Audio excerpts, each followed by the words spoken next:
What's up, guys? TheDevildogGamer here. Today we're going to be talking about guns I'd like to see in Escape from Tarkov.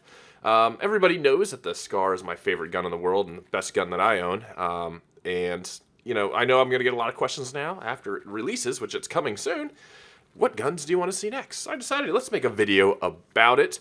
Some of these guns are just kind of my personal preference. Escape from Tarkov is more of a customization-based game, and that's what makes this game great, is the customize. Like, you're building your gun, mod it the way you are. Some of these guns that I'm going to include don't have a lot of customization options, unfortunately.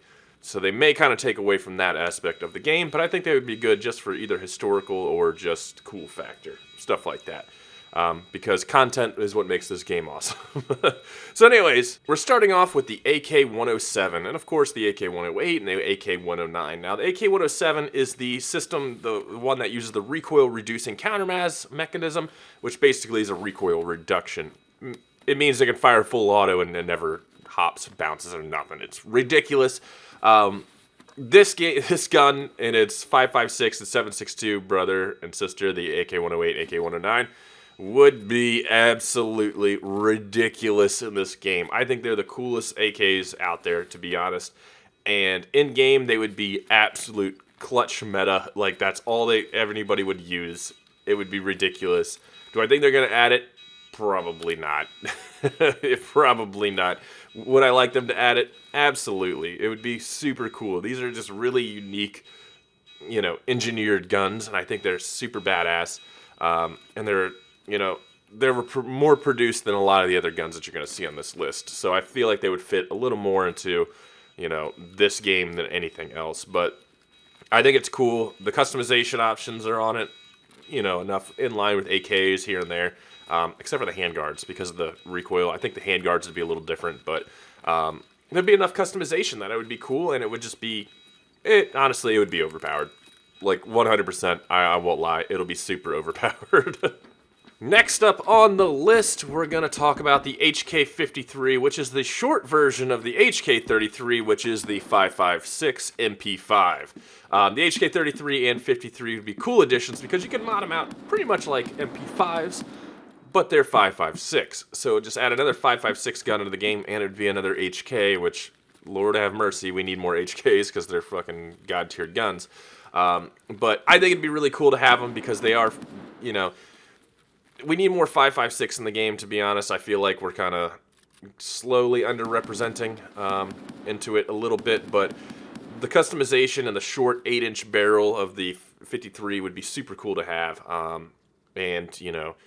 Anything that's HK is pretty awesome to use. And I think even then, the 53 or the 33 would be really awesome to have because it is a longer barrel. It would be able to, you could also make little DM rifles and things like that out of it. And, little HK stuff, especially the 53 and the 33, would be super awesome. And we definitely have more HK stuff that is coming up on the list. Next up, the HK-21K. Now, this is going to kind of be all the 21s, and even we can do the 23s too. These are the belt-fed G3s. Now, the HK-21K is a civilian modification, not by HK itself. Super short, belt-fed 7.62 NATO G3. Super fucking awesome. I think these things are cool as shit. A lot of fun. The HK-21E is the short variant of it, the normal variant, and the HK-21A and stuff like that. Those should all be added. We need belt fed, especially the G3 belt feds. Those are super cool, and I really like them. And then we could even get in the HK-23s, which are the 5.56 belt fed variants. And if you really want to, you could do the HK-25, the 50 cal belt fed. I mean, there's a lot of options there. Customize them the same way the G3s can be customized, which, of course, we're going to talk about. But super small, awesome, flame-spitting belt feds. I like them. I love them. I want to see them in game. I think they'd be super cool to have. Next up, we got the HK G3. I mean, you can't have a FAL without a G3. They are both the most iconic battle rifles seen all over the world. And another 7.62 NATO gun, I mean, you can't deny it. These things are cool. You can customize them. There's not too many parts out there for them because they're not really in great supply anymore, it seems like. Well, in the civilian market at least. But there are a lot of parts for them, and you can get the small versions like the KA4 and, you know, the shorty collapsible stocks and things like that. But it just seems weird to me that we have a FAL and we don't have a G3 in game. It's just kind of weird. Or even an MP5 without a G3. It's super weird. It's just, I don't know, a gun game that doesn't have a G3 is just weird to me. But definitely something that needs to be added to complete the battle rifle rotunda that we're having here. You know, we got the M1A, you know, which we need the M14, I think, at some point. The FAL, and then the G3 to complete the trinity, the holy trinity of battle rifle. But anyways, this needs to be added and definitely should be added to the game. Next up, the AN94. Now, I originally didn't really care to have this in the game because they were made in stupid small numbers, and it never really caught on, and they're also not very customizable. Suppressor and basically optic, and that's it that you can do on it. But they are kind of cool in the way that, you know, the 2-round bursts and things. I'd like to see how that is done up in the game, and see how they kind of work it into the game. So I think the AN94 would be cool, even though it's kind of a grotesque, weird pulley system gun, and kind of weird. But you know, everyone kind of always brings it up. It always, you know, always wants it out of the game. People always say so. Might as well and see how they do the 2-round burst system on it, and see how it goes from there. Next up, we have the G36. I mean, we've done all the other HKs, and this one's pretty iconic in itself, so might as well do it and get it in the game. There's not much customization, but I mean, it's a decent amount, but not too crazy. You know, you can add optics to them and things like that, and then you can even do the MG36 if you kind of want a squad automatic weapon variant of it. There's plenty of options when it comes to it, of variants for the G36. So, you know, I say let's put it into the game. Let's get some more HK stuff in there, and you know, add it in and see how the community likes it. Next up, we'll do one more HK, shall we? Let's do the HK 417. We have the 416. This is kind of the DM variant of it, the 7.62 NATO version. You can do the shorty, the little short 10-inch barrel one to kind of make it a kind of a cool little battle rifle with some nice customization to it, and give you some options. You can do the long variant of it, and you can even kind of build a G28, the DM variant of the rifle. This seems to be pretty cool to me to have, because you can kind of customize it a bit, kind of like an AR or your 416.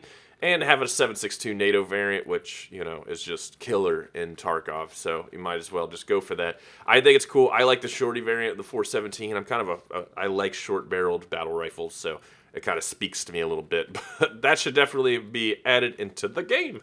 Next up, we got the AEK 971. I mean, people would get kind of mad if I put the AN94 on the list without putting the AEK 971 on there. It's another gun that's very popular with gun enthusiasts, but was made in very small numbers. So it's going to kind of be the same way with the AN94, not too much with customization, but kind of a cool firing system, rate of fire, and recoil. So kind of go in that aspect of it. Wouldn't be super customizable, so I mean, you just have your basic attachments and stuff like that, but nothing too crazy, but another iconic gun just like the AN94 to add into the game. Next up, we got the 9A91. This fires the 9x39, same as the VSS and the VAL. It's kind of like their short submachine gun variant of it. It's been replaced by another gun that we're going to talk on the list, but I think it's cool because it has a pretty badass suppressor on it that's super long, pretty much the length of the entire gun. It looks legit as hell when you actually put it on there, and I think it'd be kind of an interesting gun to have because of its short size, and then plus an unsuppressed variant kind of the VAL and the VSS would be pretty badass to have. This thing is pretty cool. It comes with some options with the stocks and optics and of course the suppressor and stuff like that, but not much customization with that. Think of it as kind of the VSS and the VAL when it comes to customization. But I think this thing would be pretty cool, and with 9x39 only having a few options, this would add more to it, and I think it'd be pretty cool to have. Next up on the list, the SR2. Now this is a cool little submachine gun that fires the 9x21 round, which is used in Tarkov for the SR1, better known as the Shrimp. This would be a cool addition because we already have the round and it's not used by a lot. So I think this would be a cool way to get that round a little more popular and used kind of in the mainstream by adding a cool little submachine gun to it. Suppressors, stock, and optics is kind of like what you're getting with this. But it's got a cool rate of fire, 900 rounds per minute, and I think it's pretty cool little submachine gun. I mean, it would be a cool like little secondary kind of thing that you could rock and roll, and maybe make the 9x21 a little more popular. Next up, we got the SR3, which is the gun that replaced the 9A91, and this is basically a 9x39. It is a submachine gun variant of the VAL and the VSS that's unsuppressed. You can add a suppressor to it, but it's unsuppressed by default. Cool little gun. It's got some customization options, including being able to take the buttstock and add it to the bottom of the pistol grip for those guys that use the full face shield helmets that can't get a cheek wield and stuff like that. Super cool little addition. Has a ton of customization options. The SR3M's the super customizable one, and I think it would be a really cool option to the game. I'd probably replace the VAL 100% in the game, to be honest. Tons of little customizations, lots of really cool stuff, and an awesome round in the game, and it looks cool. I mean, the rate of fire on it's pretty badass too. I think this would be a lot of fun to have in the game, and definitely should be added along with the SR2 and the 989 one. Next up, we got the Colt 9mm, and you guys are going to be like, oh, Devil Dog, we already have a 9mm AR platform. I know, but it's single shot, and it uses Glock mags. This is the Colt one. It uses Colt mags, which are superior, but they're way pain in the ass to load. I've shot this thing so many times. Super freaking awesome. Great rate of fire, super controllable, and customization options out the wazoo.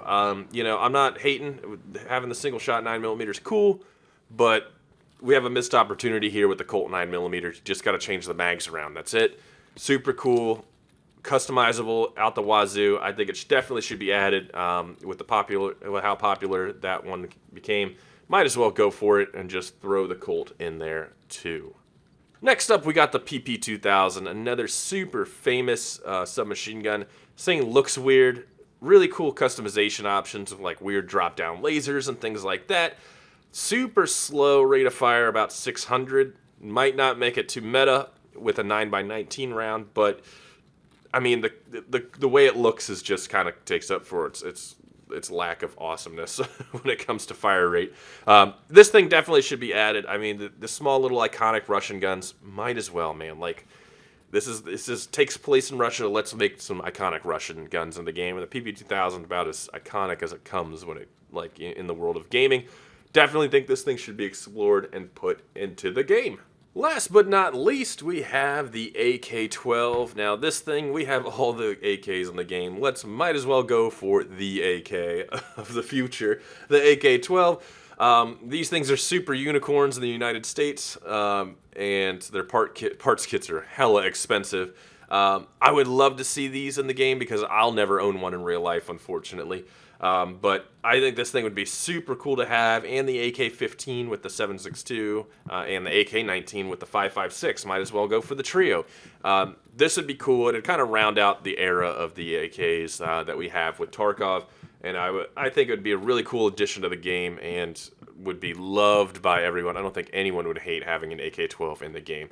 But anyways, boys, let me know what you think of the weapons that I would like to see added to Tarkov. If you feel the same or if you feel different, let me know in the comments below. Talk to you guys later. Peace.